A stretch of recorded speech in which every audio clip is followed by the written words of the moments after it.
What's going on, guys, and welcome back to a brand new video for you all today. Today this video is going to be 100 solo kills of the Nightmare of Ashihama. Since my guide on the Nightmare of Ashihama has been doing so well recently, I thought that I would do a loot from 100 kills video. The goal of this video is just to see what the average player can expect from 100 kills at the Nightmare. So without further ado, guys, let's get straight into the gear and inventory setup. Starting from the top, we have the Nezahnot Face Guard, the Mythic Cape, Amulet of Blood Fury, Holy Blessing. For our weapon, we have a Abyssal Bludgeon, we have the Bandos Chestplate, Bandos Tassets, Ferocious Gloves, the Red Air Jordans, and we have the Berserker Ring Eye. Throughout these kills, I did majority of them with a Inquisitor's Mace, and towards the end I just switched over to the Bludgeon as I needed to sell the Mace for some other things. As for the inventory, we have the Sanguinesti Staff, Occult Necklace, Zamorak Cape Imbued, the Tormented Bracelet, we have the Saradomin Godsword, and Dragon Claws for the special attack. For the food and potions, we have 1 Super Restore, 1 Divine Super Combat Potion, 2 Saradomin Brews, 4 Prayer Potions, 3 Relisum Balms, and the rest Anglerfish. Before each kill, I like to pre-pot with a sip of Divine Super Combat, a Shark, and a sip of Stamina Potion. Now, the main method of me killing this boss will be to bank at the Mythic's Guild using the Mythic's Cape teleport, then to my player-owned house, I restore my stats in my rejuvenation pool, then I go to the Theatre of Blood using the Dragon's Medallion, and then I fully kit up, ready to go, and run to the Nightmare of Ashihama from there. So at the end of this video, you guys can expect to see a full price check of all the loot that we got over these 100 solo kills, and we can also expect to see a expense page of how much all my supplies added up to be. Now, the way that I am tracking these 100 kills is I will be recording the last few seconds of each and every kill, as well as writing down the loot after each and every kill on my way to the Nightmare. This is probably not the most efficient way, but because how the loot tracker works on RuneLite, I haven't found a way to distinguish solos and team kills, and within these 100 kills I have gone and done a few with a team or in a duo, so I didn't want that to affect the final price check. Now, if we take a look at the Nightmares drop table, you can see that the common non-unique drops are extremely fucking dog shit. The boss will 100% guarantee you lose money no matter what, unless you get a unique item. The prices of the unique items have been falling lately. There's a couple of good items that still hold extremely well, such as the Harmonized Orb and the Inquisitor's Mace. They would be the 2 big items that we would hope to get.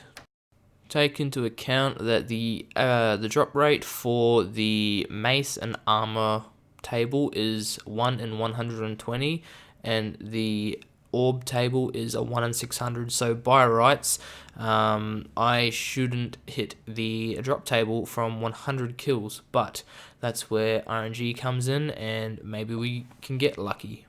So for average kill times with a mace, you're looking at about 20 minutes, sub 20 minutes, very possible. My fastest kill throughout these 100 kills was 18:30, and that was with a mace and an Avernic Defender.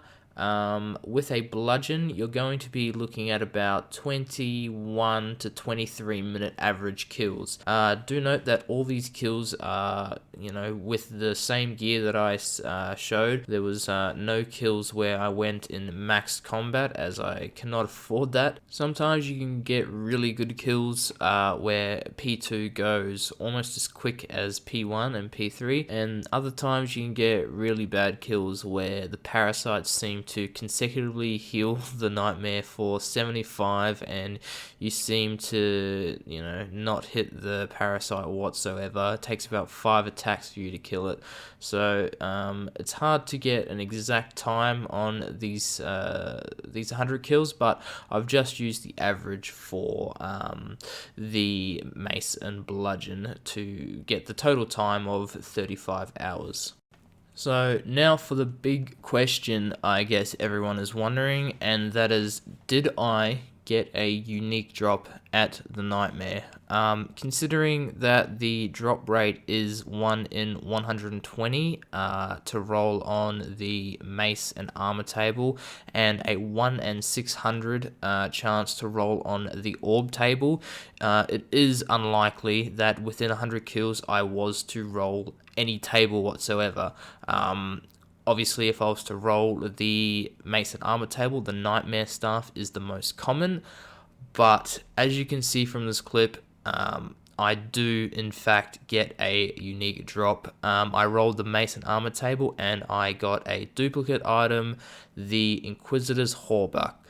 Now, this clip was extremely early in the morning, so I don't have any live commentary or live reaction to it as my microphone was turned off. But as you can see, I smited the entire pillar phase, and I even write there that I smited it.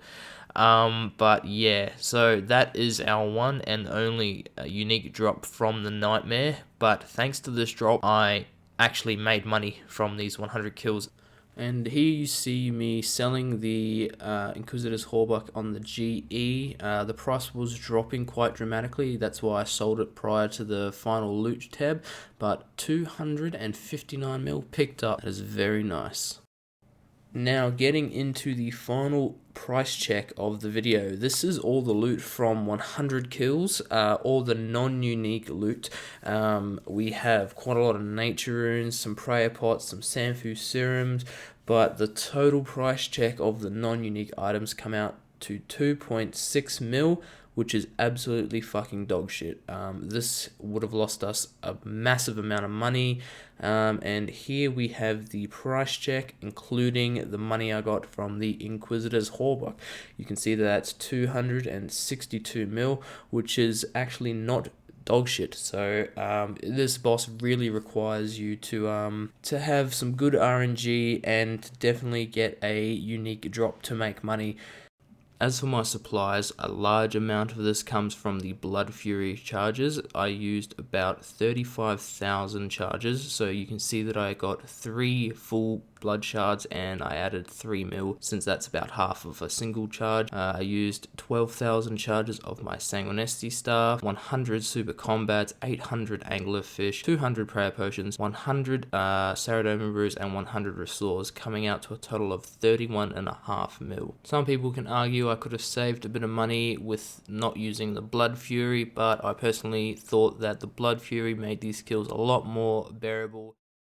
And what does this all look like in the end, you might be wondering? Well, if we have our total profit without a unique at 2.6 mil, and we deduct the expense of 31.5 mil, we end up with a total net loss of 28.7 mil. And on the other hand, if we take our profit with the Inquisitor's Hawbuck at 262.5 mil and deduct our expense at 31.5 mil, we come out to a total of 231.1 mil. So as you can see, you really have to stick in with this boss until you get a unique drop. That's not the nightmare stuff to be able to make money here. And that just about wraps up this video. I just want to say a massive thank you to anyone who stayed through the entire video all the way to the end. I really appreciate it. If you guys enjoyed this content, be sure to like the video. Also subscribe if you want to see more content from me. I've got a couple of video ideas that that I'll be working on in the next couple of weeks. But if you guys have anything specific that you want me to do, please write it down in the description. If you guys are also interested in learning how to do the nightmare boss, I'll leave a link to my nightmare guide in the description, as well as I'll put it on the end of this video.